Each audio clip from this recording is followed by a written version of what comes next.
Setelah di 2020 yang lalu, semua orang membicarakan Katie Wood, saat ini tokoh yang paling disorot adalah Nancy Pelosi. Kenapa? Karena dia sering dituduh menggunakan informasi dari orang dalam untuk melakukan pembelian saham tepat sebelum sahamnya naik. Kegiatan semacam ini termasuk dalam kategori insider trading.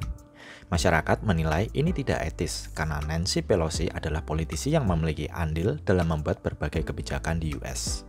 Mungkin seperti ketua DPR kalau di Indonesia, correct me if I'm wrong. Jadi dengan posisinya sebagai lawmaker, dia dan sang suami Paul Pelosi bisa mendapatkan informasi terlebih dahulu. Salah satu contohnya adalah ketika Nancy Pelosi dan Paul Pelosi membeli saham Microsoft sesaat sebelum Microsoft mengumumkan kontrak kerjasama dengan US Army.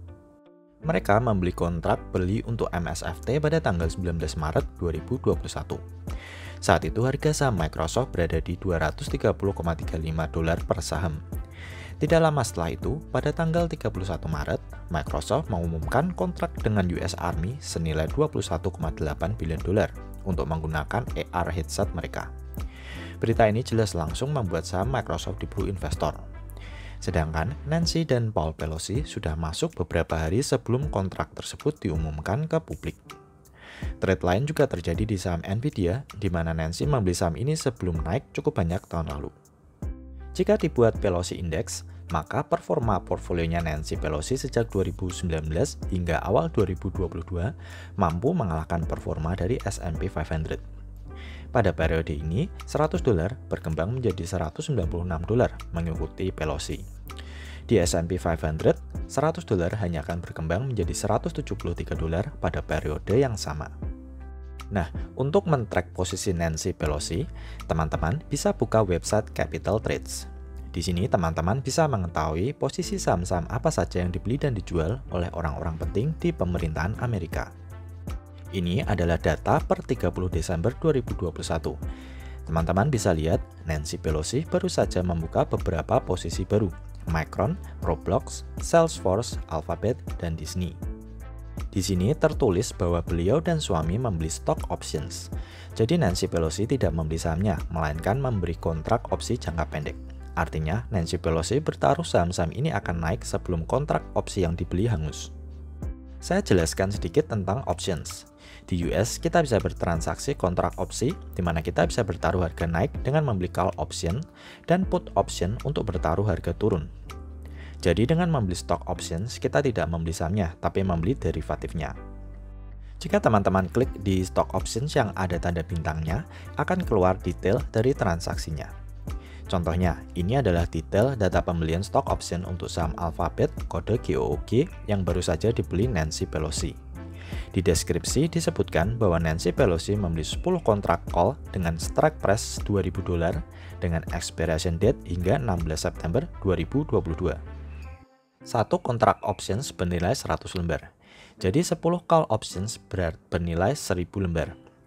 Dengan membeli kontrak option dengan strike price $2.000 dan expiration date 16 September 2022, maka saham GOOG sebelum tanggal tersebut harus berada di atas strike price-nya, $2.000 ditambah harga kontrak options-nya. Kontrak ini akan otomatis hangus pada tanggal expiry date-nya. Jadi simpelnya agar teman-teman tidak semakin bingung, saya cek di kalkulator options dengan asumsi Nancy Pelosi membeli saat harga saham GOOG berada di 2.740 per lembar. Maka untuk setidaknya BEP sebelum tanggal 16 September 2022 atau sekitar 8 bulan dari sekarang, saham GOOG harus berada setidaknya di atas $2.802,5 per lembar. Di bawah itu Nancy Pelosi akan mengalami kerugian. Harga BEP $2.802,5 didapatkan dari strike price $2.000 ditambah harga kontrak opsi yang dibeli yaitu $802,5. Total dana perkiraan yang dikeluarkan Nancy Pelosi untuk stock options di GOOG adalah $802.500. Dengan asumsi jika beliau beli saat GOOG di harga $2.740 per lembar. Contoh lain adalah posisinya di saham Disney. Di detail pembelian tertulis Nancy Pelosi membeli 50 call options dengan strike price $130 dan expiry date hingga 16 September 2022. Dengan menggunakan kalkulator options, asumsi harga Disney saat pembelian di $157,85 per lembar, total transaksi Nancy Pelosi untuk kontrak option di saham Disney adalah sebesar $167.500.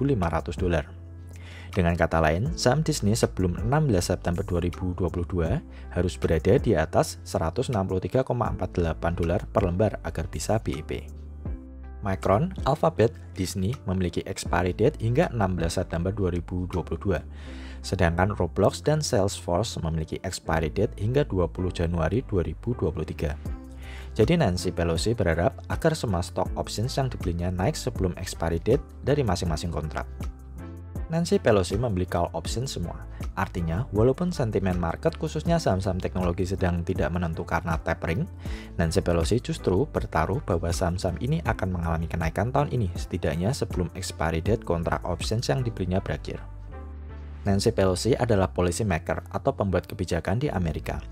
Jadi sangat masuk akal jika beliau dan suami pasti memiliki informasi sebelum keluar ke publik. Teman-teman juga sebaiknya tetap berhati-hati, jangan FOMO, karena berdasarkan posisi sebelumnya, tidak semua trade dari Nancy Pelosi itu tepat, ada juga posisi yang salah. Oke, semoga video kali ini bisa memberikan informasi yang baru yang berguna bagi teman-teman.